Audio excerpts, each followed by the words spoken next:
Husker fans, Evan Bland, Tom Shatel, Omaha World-Herald, Tom Shatel's Press Pass.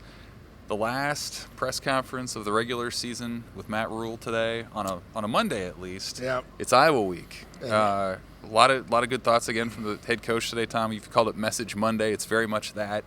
Quickly, let's look back on Wisconsin because Matt Rule gave a pretty detailed explanation about the time management and how he used the clock down the stretch, essentially saying he wanted to put the game back in the hands of the defense to at least extend that thing into overtime. What did you make of what he said about just kind of how they handled things down the stretch? Yeah, I always appreciate the coach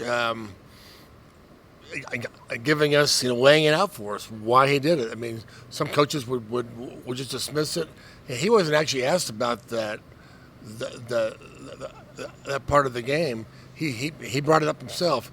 He was, well, if you're asking me about why I did what I did, here's why I did what I did. And a lot of people got fired up about that, and I understand. I thought it was just interesting that, last week we were, and I was certainly among those who were upset that they didn't go conservative at the end of the Maryland game, run the ball and kick the field goal.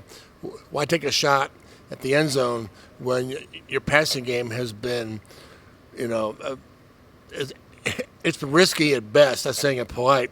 So we come back to the next week. People want him to start taking more shots. Call timeout. We need more plays. We need to score touchdown, attack. And I understand that's what he said after Maryland. But I was in the press box saying, no, don't throw more plays. Don't throw passes in the end zone. They haven't had a turnover all game. Why risk? Just get the field goal, get out of here, get into overtime. Don't take a chance on, how many times have we seen this season? So where we saw it against Minnesota, but Jeff Sims threw in the end zone interception. They didn't get anything out of it. So I thought it was amazing, or it was kind of funny that, last week we were on him for not being conservative. This week we're on him for, how come you got conservatives? In any case, I thought he did the right thing. Could they have called timeout and maybe run one more play? Yes. But, again, they hadn't had any turnovers. I thought, don't tempt fate. Kick the field goal, get in overtime, and let's take our chances. We got one more chance against Iowa this Friday. Yep. Matt Rule was very complimentary of Iowa today about how they run their defense, about their program, about the Ferences, both Kirk and Brian, and how they've handled the situation this year with him being dismissed by the administration after the season. He also said he felt that this rivalry is a little bit different. It affects communities. It affects the players a little bit deeper. Kind of what was your take on kind of how he talked about Iowa today?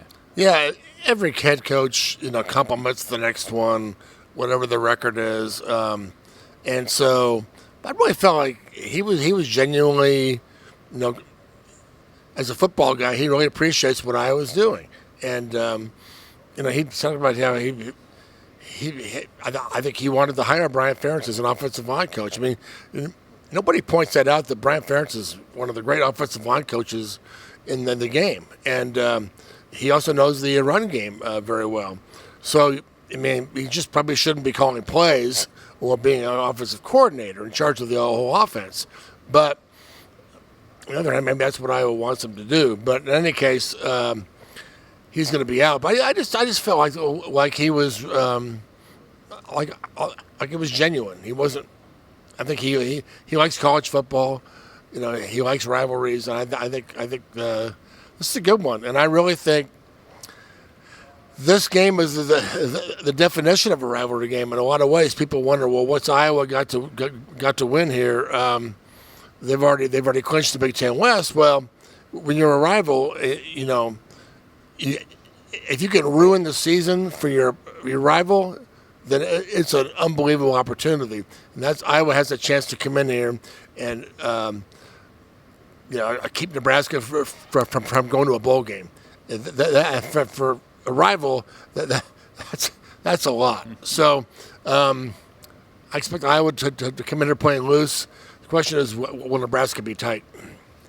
I thought the quote of the conference today from Matt Rule was when he said, couldn't be happier about where we are, but I also couldn't be angry about what our record is right now. And I thought that was really telling. He gave that analogy about if there was an autopsy and you cut open the program, it'd be pretty good stuff inside. And so how do you sort of take that with the fact that Nebraska very well could lose to Iowa, not make a bowl game, and from the outside it looks like a disappointing season? How do you sort of reconcile those two ideas? Yeah, I can see a lot of fans, if they lose Friday, going, well, this wasn't that good of a year.